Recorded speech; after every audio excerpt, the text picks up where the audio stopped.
पाहत आहोत जनकार्य न्यूज, जनतेच्या न्याय हक्कासाठी लढणारं एकमेव न्यूज चॅनल जनकार्य न्यूज। मिरजेत सोनाराकडून पैशाच्या बदल्यात महिलेकडे शरीर सुखाची मागणी। सोनाराविरोधात मिरज ग्रामीण पोलिसात विनयभंगाचा गुन्हा दाखल। मिरजेतील सोनाराकडून महिलेला दिलेल्या पैशाच्या मोबदल्यात शरीर सुखाची मागणी करून महिलेचा विनयभंग केल्याचा गुन्हा मिरज ग्रामीण पोलिसात दाखल करण्यात आला आहे। याबाबत पीडित महिलेने सिद्धार्थ मुरगेंद्र मजती राहणार सोनारमळा सुभाषनगर मिरज याच्या विरोधात मिरज ग्रामीण पोलिसात फिर्याद दिली आहे। याबाबत अधिक माहिती अशी की पीडित महिला ही एक दुसऱ्या शहरात राहत होती। पीडित महिलेची मैत्रीण ही मिरजेत राहणारी, त्यामुळे कामानिमित्त मिरजेतील मैत्रिणीकडे पीडित महिलेचे येणे जाणे होते।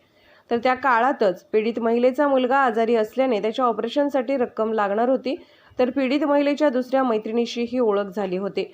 त्यानुसार पीडित महिलेने त्याचा मुलगा आजारी असल्याने ऑपरेशनसाठी सदर रक्कम लागणार असल्याचे तिच्या मैत्रिणीला सांगितले। त्यानुसार त्या मैत्रिणीने त्यांच्या ओळखीचे सोनार सिद्धार्थ मजती यांची ओळख करून दिली आणि सोनार सिद्धार्थ मजती याच्याकडून 30,000 रुपये घेतले।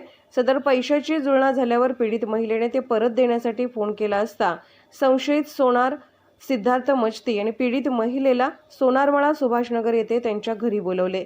पीडित महिला आणि त्यांची मावशी या सोनार सिद्धार्थ मजती यांच्या घरी गेले असता सदरचे घेतलेले पैसे परत देत असताना सिद्धार्थ मजती याने त्यांच्या मावशीला बाजूला थांबावयास सांगून पीडित महिलेशी बोलणार असल्याचे सांगून दिलेले 30,000 रुपये नको, त्या बदल्यात शरीर सुखाची मागणी केली व त्यानंतर त्या पीडित महिलेस मनास लज्जा उत्पन्न होईल असे कृत्य केल्याचे पीडित महिलेने मिरज ग्रामीण पोलिसात दिलेल्या फिर्यादीत सांगितले आहे।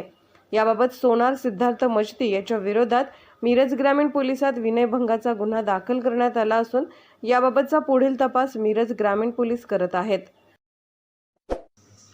जनकार्य न्यूजला लाईक करा, शेअर करा आणि सबस्क्राईब करा।